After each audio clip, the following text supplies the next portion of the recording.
Esikhathini esiphambili ngesikhathi somhandazo ka-12 ebusuku ngangithola umama evuka ebusuku ehlabelela ebe eluka ucansi. Lokhu kuhlabelela kwangithinta kakhulu ngaze ngakhala. Ekuseni ngase ngibuza ukuthi yini umama emkhumbuzayo ngoba mkhulu. Uthe umama ngelinye ilanga sasevela bahleke ongoye kumakhaza. Wangibiza ubaba mkhulu wayesethi angibasele umlilo othe. Nempela ngakwenza lokho. Njengenhlala yenza ubaba mkhulu wabe engazange alale ubusuku bonke. Elokhu eshaye ugubhu ehlabelela. Babe esethi mntanami yini sengathi awuphilile. Ngabe sengithi baba ngiyagula ngive uyisifuba. Wathi ubaba mkhulu awuguli mntanami kodwa ukhumbule ekhaya. ngamangala ukuthi ubabamkhulu usho ukuthini ngoba lapha evela bahleke kusekhaya. Wabe sethi umprofeti, angisho kini kodwa ngisho ekhaya kithi. Uthi-ke umama ngathula, wabe sethi, mntanami sengiyahamba ngibuyela kithi, kodwa nginovalo lokuthi uma ngikushiya uzosala uhlupheka kakhulu. Uyafuna ngihambe nawe siye ekhaya kithi? Uthi-ke umama ngavele ngashawa uvalo ngoba ngangazi ukuthi ubabamkhulu akasiyo owakulo mhlaba. Ngase ngithi, baba ngiyesaba ukuya kini. Wasethula esethi, kulungile sesohlangana inhlangakazi. Kwaku-December 1934. NgoJanuwari 1935 umama waba futhi inhlangakazi. Kuthe sekuvalwa umhlangano ubabamkhulu wambiza futhi, ebiza umama. Wabe sethi, mntanami uyakhumbula ukuthi ngathini kuwe vela bahleke? Ngithanda ukuhamba nawe siye kithi ngoba ngibona ukuthi uma ngikushiya uzosale uhlupheka kakhulu. Kodwa angikuphoqi ukuba uhambe nami. Ngathula, angamphendula. Uthi-ke umama sengiyasola ukuthi ngenqabelani ukuhamba nobabamkhulu ngoba vele emva kwakhe ngahlupheka kakhulu. Amen. Angikhulumi-ke kodwa ngalokho. Le ndaba ngikhunjuzwa ngumfundisi uMhlongo waseGinyezinye lapho beshumayela khona ngezimanga zikababamkhulu. Lapho beshumayela khona ngezimanga zikababamkhulu. Uthi uMhlongo ubabamkhulu wabehamba namaNazaretha sebelambile. AmaNazaretha ase ecosha imali, ajabula kakhulu athi okusho ukuthi uNkulunkulu uyabona ukuthi balambile. Base beyisa kubabamkhulu bethi ngale mali sebezothenga ukudla. Ubabamkhulu wafike wathi, batabami asikwazi ukuyisebenzisa le mali ngoba lapha ekhona umnikazi wayo uyakhala kakhulu ngokulahlekelwa ile mali. Ihambiseni ephoyiseni libuyisele kumnikazi wayo. Uthi umfundisi abantu bayajabha kakhulu ngoba base bethi uNkulunkulu usebalethele ukudla. Kwathi futhi ngelinye ilanga amaNazaretha ehamba nobabamkhulu balamba kakhulu. Base bebona inkopholo ngaphandle kwayo okwakuchithwe ukudla. Wafike wathi ubabamkhulu abaqoqe lokhu kudla okuchithiwe. Wakuwasha. Waqala yena ukukudla. NamaNazaretha abe eselandela edla. Ayikho-ke into eyayizondwa ngubabamkhulu njengokuchitha ukudla. Ngisho owakhe ubhatata wawudliwa namakhasi, engavumi ukuba uhlutshwe. Akakho umuntu owayehlonipha njengoShembe, futhi ubabamkhulu wayebathanda kakhulu abantu bonke. eSouth Coast kwaba nempi phakathi kwamaNazaretha namanye amakholwa, kodwa anqotshwa lamakholwa alimala kakhulu.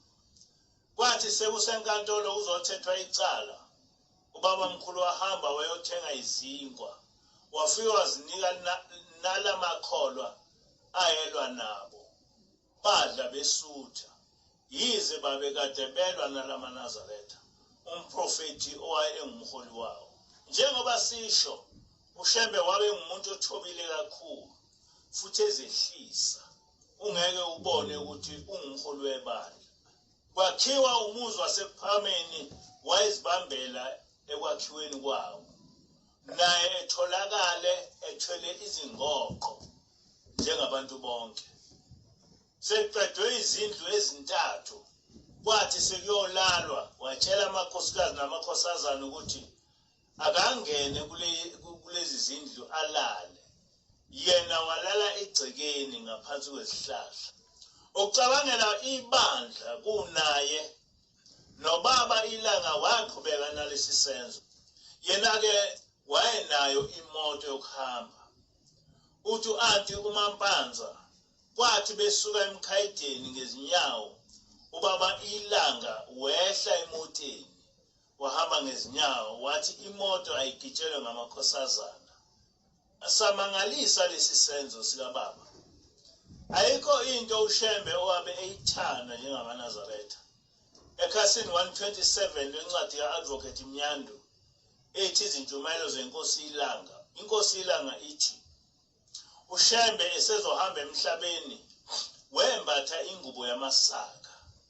Wathi Nkosi ngitshele uma ngihamba lapha emhlabeni laba bantu bazosala babe yini emva kwami.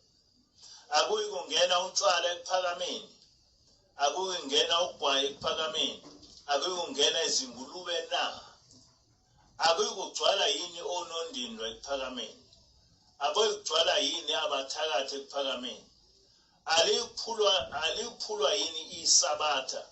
Abaye kuyilahla yini lemvunulo engibanike yona. Lokhu kusina engibafundise khona akuyoba yinto yokusina izidakwa na.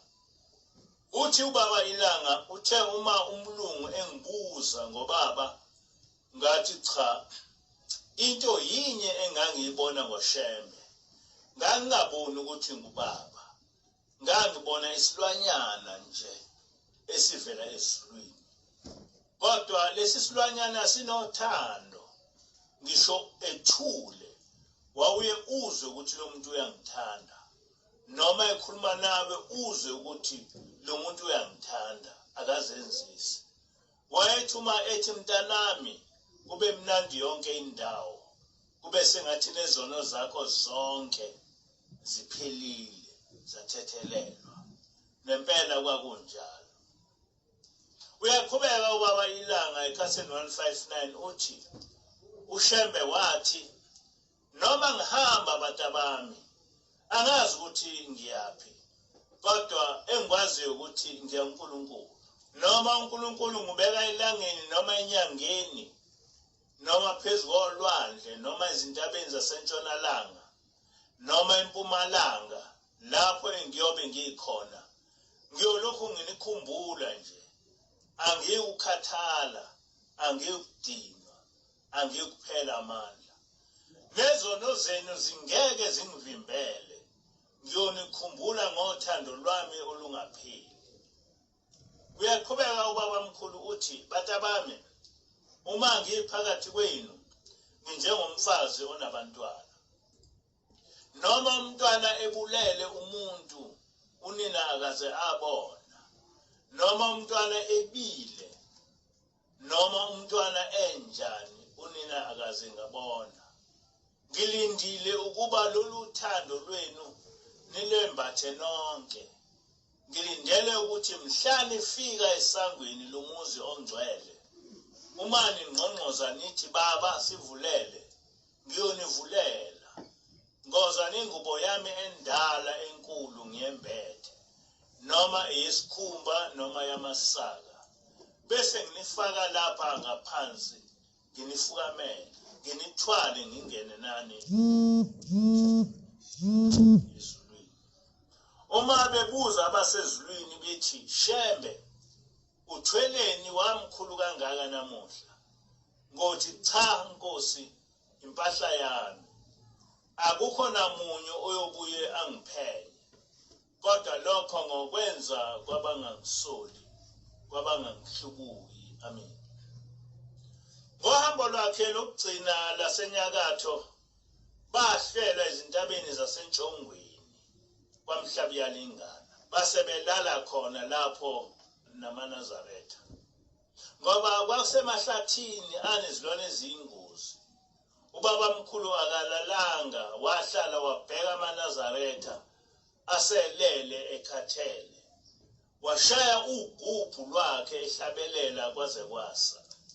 Ubasiwe yena ngokwakhe wangena ehlathini watheza izinkuni zokuvuselela umlilo. Ekwenza lokho amaNazaretha eselele ubuthongo entabeni ekhathele. Efika emseleni kwesikambazini wafica sekunabantu abaningi abamlindile. Wangenisa inkonzo washumayela. Eqeda inkonzo wavula inkonzo yokuthandazela abantu wabathandazela. Kodwa lamaNazaretha ayehamba naye abe sekhathele kakhulu engesakwazi ngisho ukuhlabelela. sikhuluma ngesimanga somuntu. Wahamba emhlabeni esethenge imihlaba engaphezu kwa-43 ewuthengela abafelokazi nezintandane ukuze zondliwe ngawo. Kodwa yena engenamoto ehamba ngezinyawo. Wenza iwili ebizwa ngeProtocol 293 owathi ngomnikelo ukuyothuthukiswa ibandla ngokwakha izindlu zesonto. Ibuyo yakhe izikole yelekelele ekufundiseni abantwana bamaNazaretha. Konke lokhu kwenziwa ngumuntu ongakaze angene ngisho esikoleni. Eminye imihlaba yayihlala amaNazaretha kulinywa kuwo. Angazi noma isekhona yini leyo nto njengamanje. Wayefuna ukwakha indlu yesonto, kodwa uhulumeni nezimishini bamenqabela. Bathi leli ibandla lakhe akulona isonto, kodwa inhlangano yezomshosha phansi esebenza njengesonto. Kwathi ibandla seliholwa inkosi ilanga, wayakha indlu yesonto ePhakameni. Wathi uhulumeni uyamqakazisa, wasiwana izinkantolo. Wathi ubaba ilanga indawo yasePhakameni ithengiwe. Ngakho-ke unelungelo lokwakha noma iyiphi indlu endaweni yesonto. Base behluleka-ke ukuyisusa. Kodwa indlu yesonto nensimbi yagcina ePhakameni. Namanje iyona ndlu amaNazaretha aziqhenya ngayo, ngoba kusukela kwinkosi uSolomoni waseBhayibhelini kwaba yindlu yesibili emhlabeni eyakhelwa uJehova, njengoba uJehova ephakathi kwalesi sizwe sakwa-Israyeli. Nobaba inyanga yezulu yahamba emhlabeni ilungiselela ukwakha indlu yesonto ebuhleni. Yayisikhona iplani yayo eyayidwetshwe ngabelungu. Ngendlela le plani eyayidwetshwe ngayo yayizofaka wonke amaNazaretha kuyo. Yayizoba nezinsika eziningi bese phezulu iba nemipheme efana nemipheme yezimoto, futhi ikwazi ukukhuliseka njengokukhula kwebandla. Kodwa ekuhambeni kwenyanga yezulu iphupho lwendlu yesonto laseliyanyamalala. Kukho konke lokhu ubabamkhulu wayekwenza, wayefundisa thina ukuthi uma unikwa ukuba uphathe umsebenzi kaNkulunkulu kufanele uziphathe kanjani. Abantu bakaNkulunkulu ungabenzi abakho. Ngaso sonke isikhathi ubabamkhulu wayazi ukuthi ungumelusi. Mina-ke ingilosi ayingifihlelanga, yavele yathi ungumelusi wezimvu zikaShembe inkosi ilanga. Ithi-ke kimi ingilosi, ungasifundisi ukuba ube ngumthwalo ebandleni, ibandla libe lingatholi lutho kuwe ngaphandle kokuthi likhonze ngemnikelo.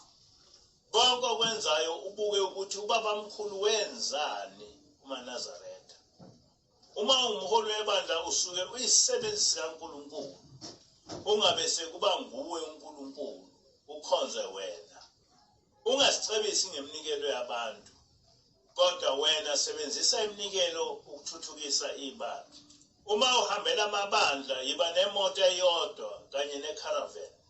Uma kungayisiyo icaravan ube nemoto home, okuyindlu eyimoto.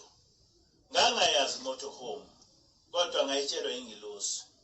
Uthiyele umuntu wasezulwini, uma unecaravan uzokwazi ukuthi noma ukumuphi umhlangano ulale kule caravan, kunokuba ulale emahhotela noma uhambe wakhelwa imizi yonke indawo.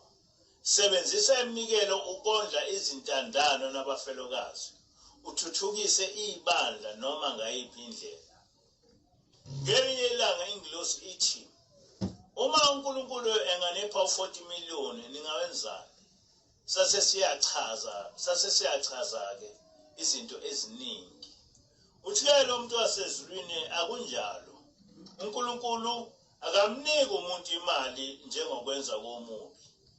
Ngendlela kaSathane, uma ufuna ukuba yisicebi, ungaphela inyanga unayo yonke imali oyifunayo.